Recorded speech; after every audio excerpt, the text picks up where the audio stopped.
As you may know, Newt Gingrich is running for president, but his campaign has been difficult to say the least. Former Speaker has lost a number of campaign workers, including his top finance people, and the press has intensely hammered Mr. Gingrich on personnel matters. Personal matters, I should say, as well as personnel matters. Joining us now from Washington is former Fox News analyst Newt Gingrich. First of all, were you surprised that at least 18 of your campaign people resigned, Mr. Speaker? Well, I wasn't surprised because we had a basic difference about strategy.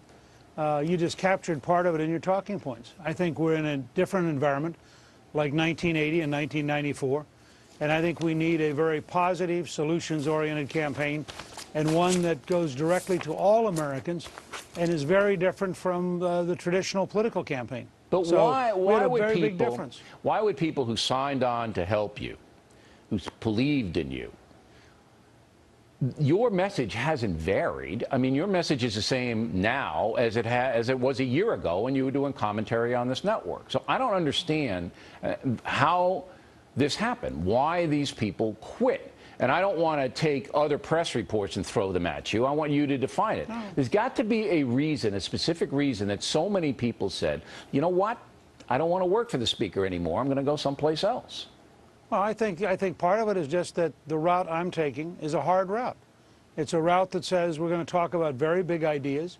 We're going to use the internet. We have a site called Newt.org that is But they knew really all that. designed. Didn't they know all that when they signed on with you? No, you know, this is one of those strange things, Bill. I've been at this, as you know, a long time. I've probably been at self-government at least as long as you've been involved in reporting. And I found it a very unusual circumstance. But I'm comforted if you go back and look in 1980, Ronald Reagan lost 13 of his senior people on the day of the New Hampshire primary, and shortly thereafter his new campaign manager, Bill Casey, dismissed another 100 people. John McCain went through something like this in the summer of 2007. We had a fundamental disagreement about the approach to the American people and how you should structure the campaign and what you should focus on. As you know, I have a new book out called A Nation Like No Other. It talks about American exceptionalism, something you talk about a lot. I happen to think that's integral to the 2012 election. The consultants all thought it was fluff, that it was irrelevant. That's a pretty big difference. Okay, and so you have, as they call in show business, creative differences, and they went their way, and you continue on your road.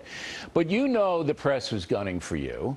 And you know that the perception is often reality in politics. And the perception right now, Mr. Speaker, is that you don't have a chance. You're not going to be able to raise the money, and that there are 4 or 5 candidates ahead of you. So you're going to soldier on. Obviously, you're on this program, and your message is, I'm going to continue. But realistically, how much of a chance do you think you have if you had to put odds on it? Well, the Washington talking heads who in the summer of 2007 told us that Rudy Giuliani was the front runner and Hillary Clinton was virtually nominated. The same people, by the way, who in 1980 in January said that either Howard Baker, John Connally, or George H.W. Bush, any one of the three, was more likely than Ronald Reagan to be the nominee. In 1994, Bill, I lived through this before. In 1994, the 2 smartest analysts in Washington, D.C., 2 weeks before the election, said the ceiling for the House Republicans was 26 seats. We won 54. Now, when they're off by 100%, I don't spend a lot of time paying attention to them. I'm going to. Let me give you one example. If you go ahead. I was in 17 town hall meetings in Iowa the week that people in Washington said my campaign was over. The 17 meetings, every one of them, had a larger crowd than expected. Many of them had to actually move to bigger venues. We expected 40 in Ames, Iowa at 2 in the afternoon. We had 178. So I'm surrounded by real voters in a real state. I'll be back in Indianola, Iowa on Saturday. And I wasn't getting any sense at all that this campaign is anything except exciting and interesting. Look, if you're committed to running the campaign, that's the positive attitude that you have to have. Look, I think the folks are responding to my message. Now, in the debate in New Hampshire on CNN, you had all of you guys on stage. And I didn't see anybody break out, including you, of the pack. I didn't see anybody really capture the moment, and where everybody the next day was buzzing about, boy, did you see that. Now, you're a smart guy. How are you going to separate yourself from the other Republicans whose message is similar to yours? Well, I think, first of all, the messages will be somewhat different. Yesterday at the Atlanta Press Club, I called for an audit of the Federal Reserve. I called for reforming it, taking all of its banking powers away, putting them at Treasury.